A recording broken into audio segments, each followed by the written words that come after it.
Hey, what's going on, friends? My podcast every day is broken up into two parts on the free platform. The first part, Act 1, is right now. When it's all done, go right on over to Act 2 to get the second half of the podcast. Thank you so much for checking out my show. Hello, my friends. Welcome into the Eric Zane Show podcast, a daily show where I discuss news, nonsense, and my personal adventures from right here in the Impact Power Sports Studio. Impact Power Sports, you can find them online. ImpactPowerSportsMI.com.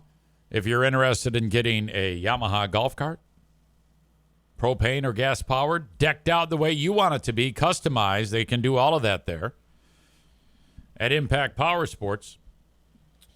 Also a ATV, UTV, motorcycle, e-bike, scooter, go-kart, lawnmower, snowmobile. They have it all at Impact Power Sports.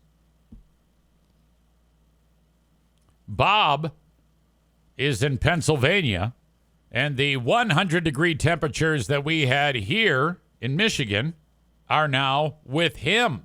You know, it's moving across the U.S. Yeah, that's a real backbreaker when you have that type of weather. It really affects Pooh Bear and the dogs.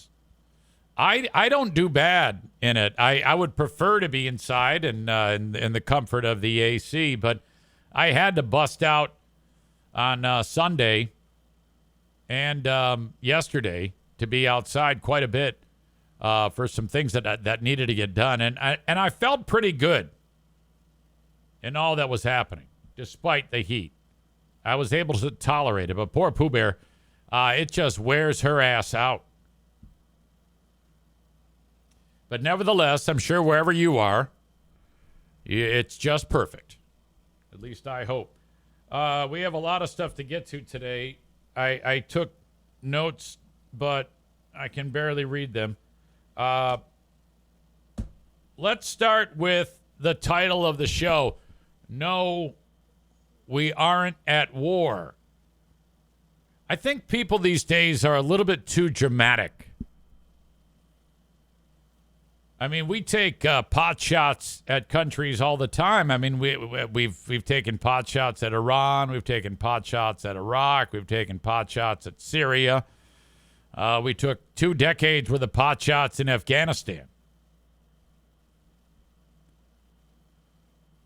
Trump lobbing 14 gigantic bombs and blowing up the nuclear facilities, creating the poison to create nuclear weapons by the Iranians, is something that has been, I am so glad he did that. How many times have we heard about people who are supposed to go in and inspect the facilities being kicked out? Now we don't have to worry about that shit anymore. Now, true, the Iranians got all the sensitive nuclear material out of there because I think they were well aware that this was coming. But the key pieces of equipment that allow them to enrich the uranium, they've been bombed back to the Stone Age, and it will take significant time for them to turn it around. And then just the other day, Iran responds, and I understand that this was symbolic only. What a waste of time, energy, money, and ammunition. The Iranians launched 14 cruise missiles at the U.S. base in Qatar. They did no damage. Most or all were intercepted in the sky and blown up.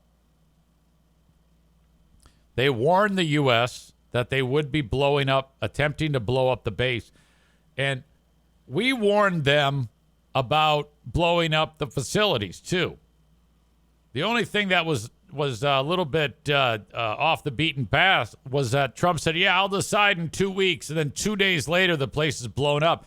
I mean, if you want to do some serious damage, that's how you do it. I would suggest lying. Like if I ran the United States and my mind was already made up that I was going to blow up Iraqi facilities with my gigantic bunker-busting bombs, I would say we are not going to launch anything. No, we will not be doing that. We are not getting involved. And then immediately after, I would push the button. That's how you keep people honest. You don't want to be announcing that you might do it, and then you do it or you don't, or you put timelines. The Iranians, same damn thing. These morons announced to the U.S. that they're going to attempt to blow up our base. What? Why? What the fuck? Didn't any of you, what was that one movie? The Patriot with Mel Gibson? When he attacks the redcoats, it's him and like his 3 10-year-old kids. They wipe out an entire regiment of the redcoats because they're doing guerrilla warfare, sneaky shit.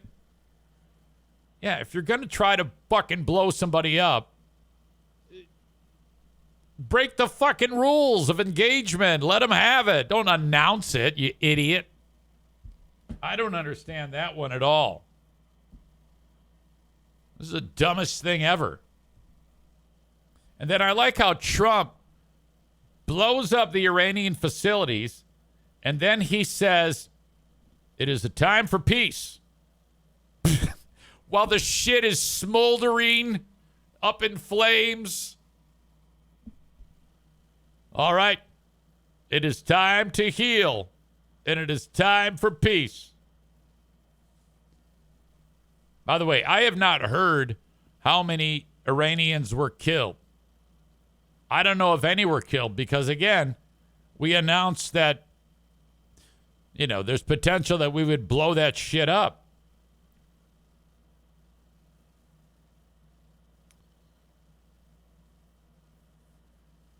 Bob says, I'm just sitting here waiting for someone to be stupid enough to touch a boat to see our proportional response. Exactly. I give Trump this. You don't know what the hell he's going to do. He comes off like a madman. And if you want nations to respect you, you got to do madman shit. So, if it comes down to it, he might drop one of those bunker busters on a housing community or perhaps an orphanage. That's the next step. If you really want to keep them, you blow up the tactical place first, and then maybe like a water facility or a grade school. These are all targets that may be in play. David echoes that. He says he goes over the top, which is the way to go. Keep them guessing. I think perhaps a low-grade nuclear strike on a retirement community is on the table. Now, I'm not saying I want this to happen. I wouldn't be crazy enough to suggest quite a thing, but if they don't know what to expect with this guy. First, he says 2 weeks, 2 days. Next, he says it is time for peace. Orphanage, decimated. Children's hospital. And then he says it's time for peace. So as I understand this, Iran's response was largely symbolic.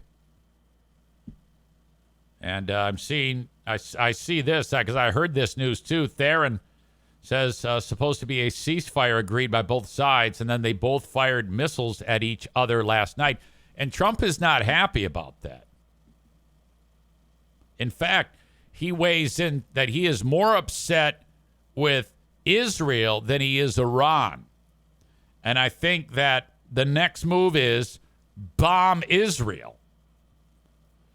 The United States, if you want to keep it real and keep everybody second guessing you, and you want to come off as, it's kind of like speak softly and carry a big stick.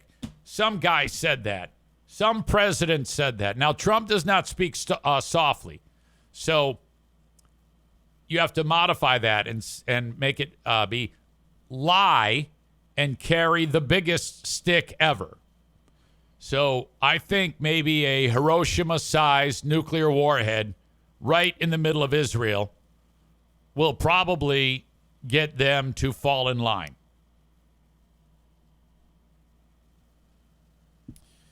He expressed deep frustration with the most recent turn of events. Israel had earlier accused Iran of launching missiles after the truce was supposed to take effect. God damn it. Iran said it was an accident. Like Habib in the missile firing control room accidentally hit the button. The Iranian missiles were intercepted. Trump told reporters at the White House before departing for a NATO summit that, in his view, both sides had violated the agreement. He had particularly strong words for Israel, a close ally, while suggesting Iran may have fired on the country by mistake. So Trump is like, hey, Israel, goddammit. This was clearly an accident. He is Team Iran right now. This is brilliant. He posted, Israel is not going to attack Iran. All planes will turn around and head home while doing a friendly plane wave to Iran. Nobody will be hurt. The ceasefire is in effect. So Netanyahu, he's not even allowed to speak in this. Trump actually is in the earpiece of the guys that are flying over getting ready to blow up Iran. He said, fuck you, you stupid Israelis. Turn around and go home.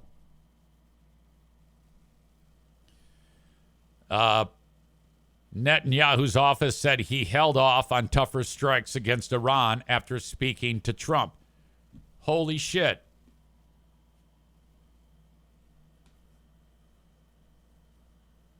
Iran has long maintained that their nuclear program is peaceful. We know it's not. Trump might be able to broker this despite leading that unbelievable attack of 14 30,000-pound bombs and destroying the nuclear uranium enrichment programs for the country of Iran. I think it's fantastic that he can do that and then say, there you go. It is time for peace. He even talked about how now that Iran has kicked up its heels and launched their 14 missiles symbolically, he even suggested that it's okay for them to get that out of their system. I don't know if in your household you ever had that happen, where there's like a boiling over point, and then afterwards people start to come together. Like we used to get that in the house here. If there was a fight between family members, they're going to meet like a couple of rams right in the kitchen, bang heads, and then go to their respective corners. I think that is the logic that Trump might be suggesting about the retaliatory strikes. Like, let them have it. Let them launch them. They're not going to do anything. Their equipment is shit. Fuck those guys.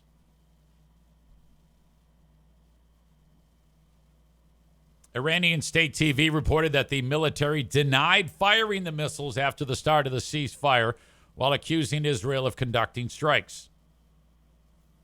Again, Trump expressed his disappointment. He said, Iran violated it, but Israel violated it too. I'm not happy with Israel.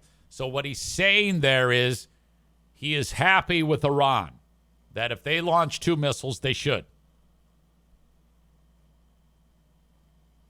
Trump's frustration was palpable, using an expletive to hammer home his point. Quote, we basically have 2 countries that have been fighting so long and so hard that they don't know what the fuck they're doing, he said. I think Trump would win favor if he bombed Israel.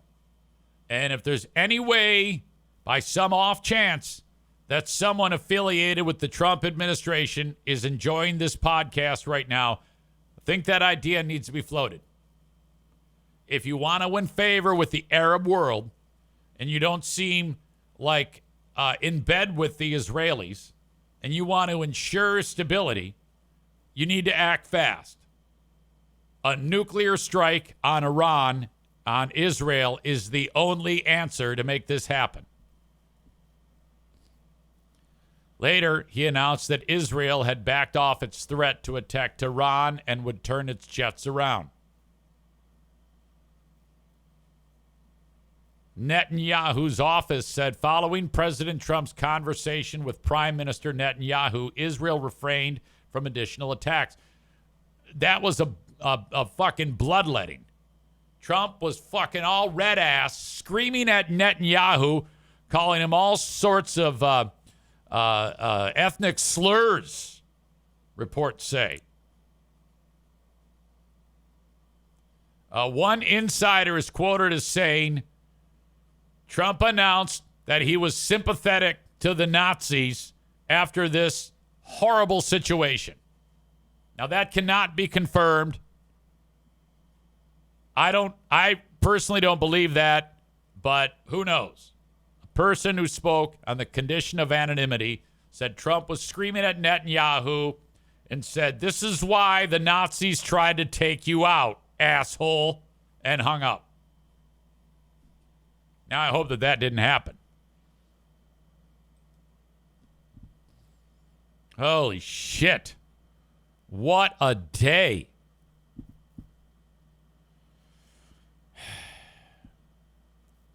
Man Bun Chris says the president listens to the show, easy. There's a good chance he is listening live even. Well, I hope so.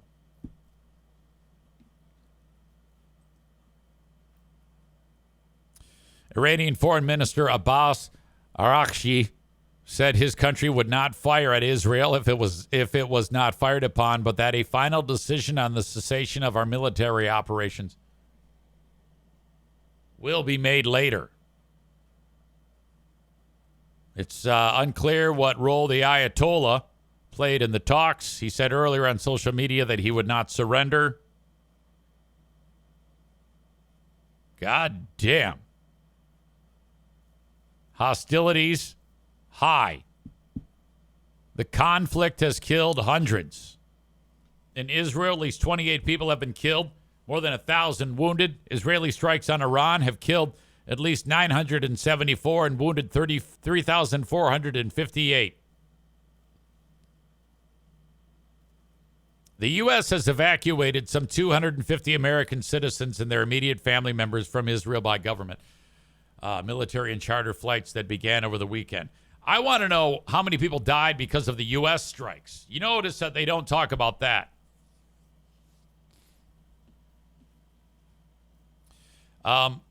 A lot of people are walking around. I had to have this conversation with Madison because, a young person and hates Trump, hates everything that Trump does, even if it's outstanding, which this is. And says, we are at war. I go, we're not. What do you mean? They bombed Iran. I go, yeah, military actions, almost like corrections happen regularly within every presidency. It's happened many times. This is no different than when we went into a sovereign nation, Pakistan, and took out bin Laden. And she goes, well, what about all the children that were killed in the children's hospital? I said, that did not happen. We did not blow up a children's hospital. We blew up nuclear facilities that had been evacuated. Uranium enrichment facilities that had no one in there. At least there better not have been. They were warned. She goes, oh. I go, yeah, you don't want nations like this having nuclear weapons because they will use them. They're psychopaths, motivated by religious ideology, and would love nothing more than to die as martyrs. These are the same people who wear vests with explosives that show up at daycares. You don't need to worry about it. We're not at war. And a lot of people are like, oh, yeah, no more war, no more war. It's like, it's not. It is not a war. Iran's been asking for it forever. Man Bun Chris says everything is cool, just don't touch the DS case. This is true.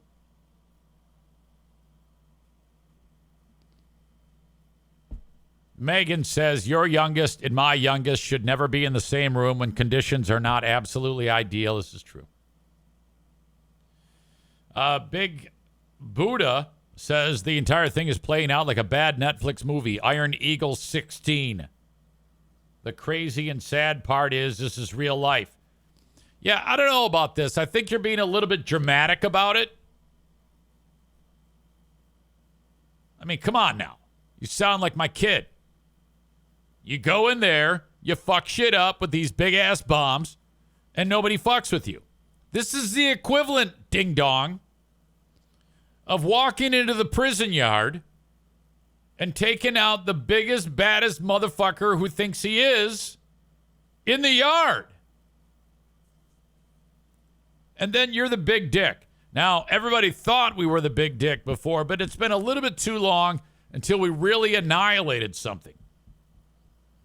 Since we really annihilated something, so here we go. We need to embrace the amazing thing that happened. And I can't stand Trump. He's horrible. But this had to happen. David says, this is why young people should never vote. Do your homework. Yeah, she had no idea. She thought that, like, we were strafing a school with bombs. That she had no idea. She goes, well, no civilians were hurt. I go, no. That was a tactical strike, and a perfect one at that. Shit's buried 200 feet below a mountain.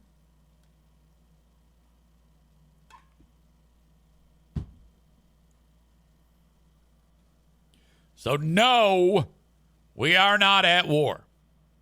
You know who might be at war, though? Rainbow Flag Jeremy. One of our beloved audience members, as you all are, who is married to Rico.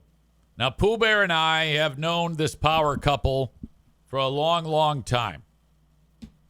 Very, very sweet. That's who we saw at the Pride festivities downtown, these two. And so Jeremy, like I said, is married to Rico, and they are supposed to go to a wedding, these two. And I'm going to read to you what Jeremy wrote to me. He writes, and he wants me to share it with you. So here we go. Good morning, EZ. I have an invite to a wedding, and I am conflicted if Rico and I should attend. My 30-year-old cousin, Derek, is getting married. And although I have always gotten along very well with him and enjoyed our conversations, his mother and stepfather, my uncle, my mom's younger brother, are religious fanatic, homophobic assholes. Years ago, this bitch told me God didn't make me gay. The devil did. And she wasn't comfortable with her younger children being around me. I have not spoken to her since. I asked my mom about this, and she said if I was invited, it is because Derek wants me to attend, despite what his parents think. So my dilemma is, should I attend since I do like Derek, despite the fact I will have to be around his homophobic parents? Or should I stay away to avoid an uncomfortable situation? If you want to use this as a topic on the podcast, give your opinion and share the opinions of others, I would appreciate it. I am truly conflicted. Okay, well, I'm going to clarify this for you and make it crystal clear. You are going, and there's many reasons why. On its surface, the simple fact that Derek invited you is a big fuck you to those two. And it would make him happy. You were invited to the wedding. Despite, and he did that knowing that there is an issue. I'm assuming he is aware that there is a little bit of a disturbance in the force there, but he still invited you. That's wonderful. So now the Eric Zaitunian version of this response is, yeah, just filter out the noise and turn the other cheek and keep a smile on your face and mind your P's and Q's, but just go there and love, love, love. Love wins, Jeremy. Love wins. But the medieval fucking step on your throat Eric Zane version of this goes, no, you are going to go, and I suggest you suck Rico's dick on the dance floor in order to really, really fuck shit up. Like, I want to see jizz puddles on the floor. That's what you should do. Okay? And pick your spot. Wait until, like, it's way into the event when everybody thinks, well, it's over and done with now. You know, they're doing the fucking hokey pokey on the dance floor, and they turn around and you're doing one of these. Or maybe even ass to mouth. Holy shit. You have got to make these people uncomfortable.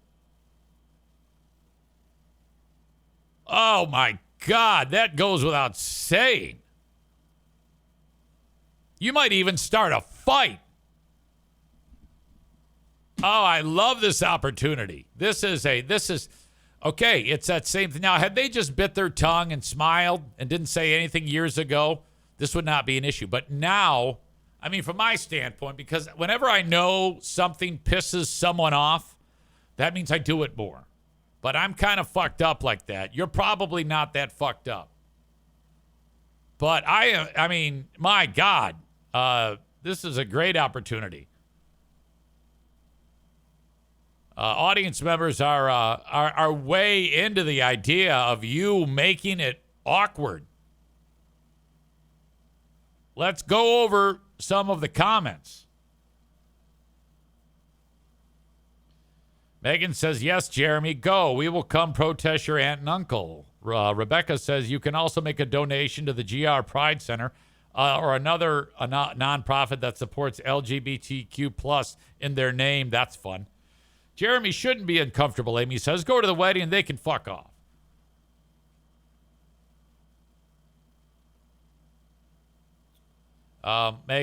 Rebecca says, I'm invited to a wedding next year at that venue in GR that won't work with gay couples. I'm making a donation to the Grand Rapids Pride Center in their name. Megan says, fuck Eric Zaitunian. I agree. And go in there all easy and shit. Rich says, go there and make out with Rico the entire time. Right. And you got to get that video. So if you're seated next to them or somehow just start mashing and then get video of that and then get it to me so that we can revel in this. Man Bun Chris says, we all got your back. Make sure you wear your most flamboyant wedding wear. Great call. Amy wants to go to the wedding too. Yeah, you have a great opportunity here. And I think that just mentioning it the way, I hope that talking about it the way we're talking about it cuts through the clutter in your brain. I mean, all kidding aside and all the tough talking aside, even if you just went and just were nice, that probably would piss them off even more. And I suggest even killing them with kindness. That would piss them off. Oh, you have one of many directions you can take this in. You can go ghetto. You can go more passive aggressive. Megan says ask for photos with them.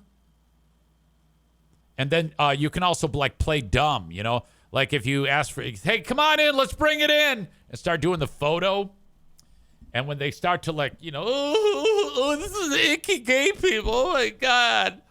You just ignore that. Just act like, oh, come on, let's bring it in here.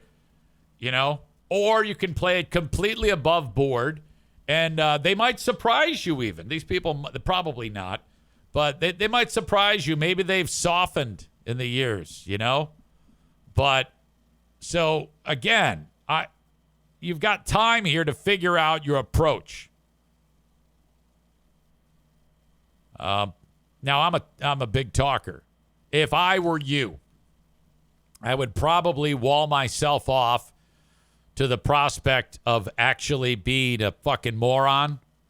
It's fun to joke about you actually slurping cock on the dance floor in front of those people. But you got to think about Derek there. It wrecked the wedding. There's fuck up all sorts of shit. So I think you guys just hold yourself in the classy way that you are. And, the fabulous attire that you might wear would be outstanding. And when you get the looks and the shitty attitudes, just smile. Hey, how are you? Just keep it above board. And you will make Derek happy. Because, again, I really think that Derek wants to tell his folks to fuck off. And this is the way he's doing it, by having you there. So don't let him down. Bob says, throw the DJ a Benjamin and request the gayest songs randomly all night. Yeah, you don't want to, if you do something that you regret and upset Derek, then you got to deal with that. And you'll feel guilty.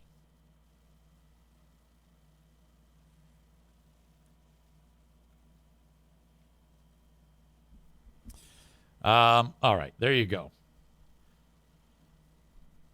As always, you can join me. Send me an email if you have a comment, question, or whatever the heck. That was a great email, Jeremy. Well done. Eric@ericzaneshow.com on the Shoreliners Striping inbox. For those of you that are getting the show on YouTube and Facebook, I'm about to kick you out. The rest of it is available on Twitch. Twitch.tv/EricZaneLive. That's Twitch.tv/EricZaneLive. Or download the Twitch app and search Eric Zane Live, and off you go. Patreon is for extra content. It's an entirely different platform with so many amazing shows, including a Big Fraud Wednesday featuring Who Are These Free Beers and the Ben and Eric Patreon podcast. We are going to do that tomorrow. So there you go. patreon.com/Eric Zane for all of that. And you can get it for free. Free, I tell you. If you go there and sign up for the 7 days free. You do have to put in a payment form, but you can always cancel it right after, and you still get the 7 days. And if you're like, hey, I still like this, CZ, I want to keep it going, just go in and re-enable your card, and I'll charge you $5 a month for audio, $10 a month for audio, video, live streams, first crack at new material. All there for you. Patreon.com/Eric Zane. Thank you for checking out the show on Facebook and YouTube. But goodbye. I was out on the road yesterday. I had talked about, you know what? I'm going running.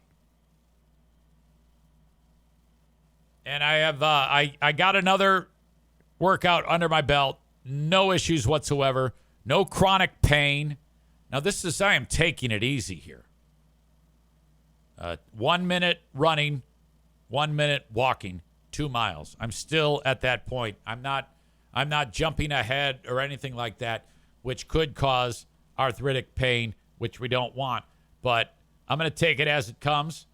And I have experienced no side effects whatsoever, no pain in my knees at all.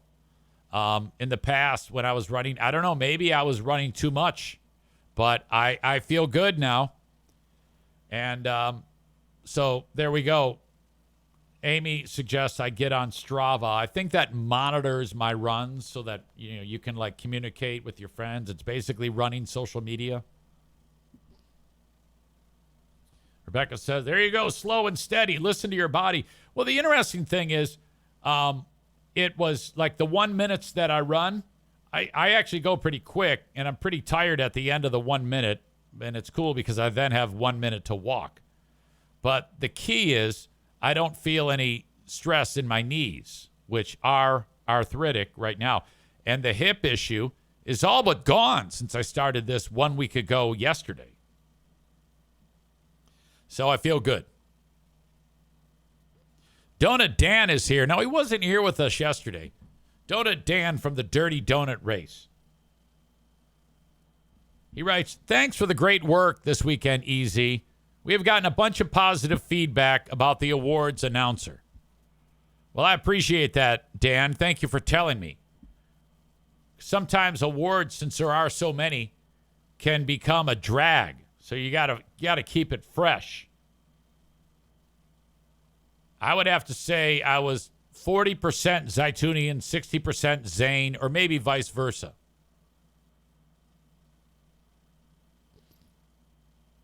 But Dan, you weren't here yesterday, and I don't know if you caught the replay of the podcast or listened to the audio or what, but I did break down in detail the Code Brown incident in the hallway. And I'd like to pick your brain while we have you in the chat.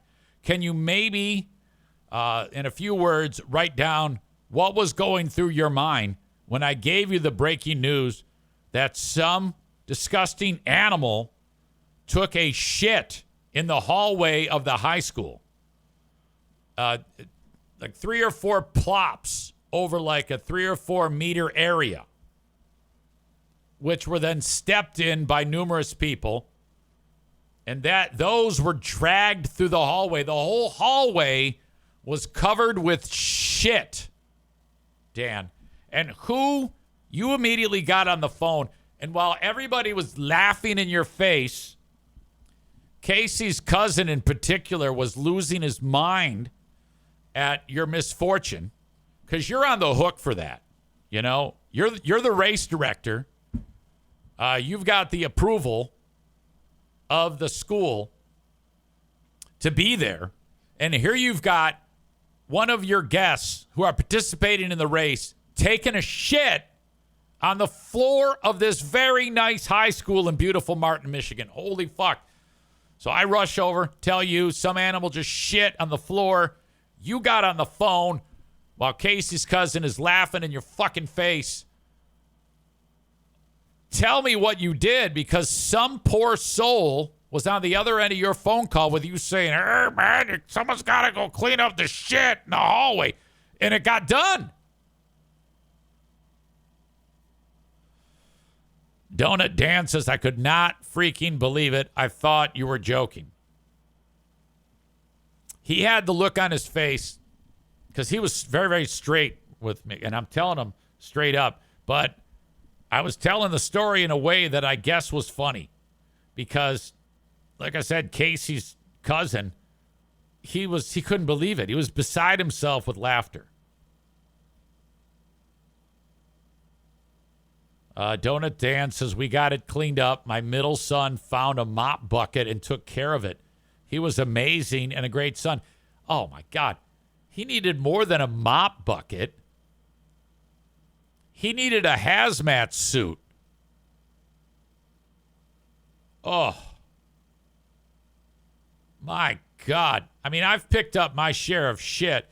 Did we ever determine, Dan, if it came from someone's like a human butthole, or was it a dog's? There were a few pooches, but I think that would be weird if someone was walking through with their dog and then shit and then didn't clean it up. Hell, if it's a person who shit and didn't clean it up, and I think that is probably one of the biggest things. Some sick fuck, it had to have been a person, because only a person would shit on the floor and then be so embarrassed to not clean it up. My God. So then I referenced it in a roundabout way during the awards ceremony, and my hope is that the animal who did it actually was in earshot of my comments about that horrible, horrible, awful moment. And then there's the dynamic of 95% of the people that are there are wearing those tight bike shorts. How did it get out of their pants? They would have had to have pulled their pants down, squat, and take a shit on the floor.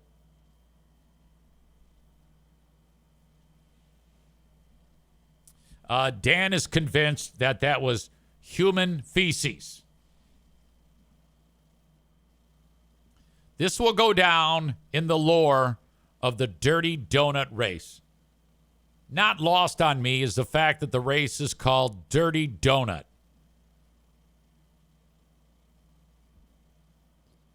My God. Man Bun Chris says, I'm waiting for the plot twist, and Eric saying it was him. Alan says, yeah, he slips up and accidentally admits to it. I mean, I have shit in weird spots to be sure, but I'm always like undercover. Donut Dan weighs in. He says, the worst thing we have ever had happen by far. Then to say not anything, then to not say anything, even worse. I notified the school to hazmat the mop and the bucket, and I would pay for it. Oh, yeah. All right, that is Act 1 of the podcast. Act 2 is available right after this one. Go check it out. What are you doing? Don't miss a second of it. Thank you so much.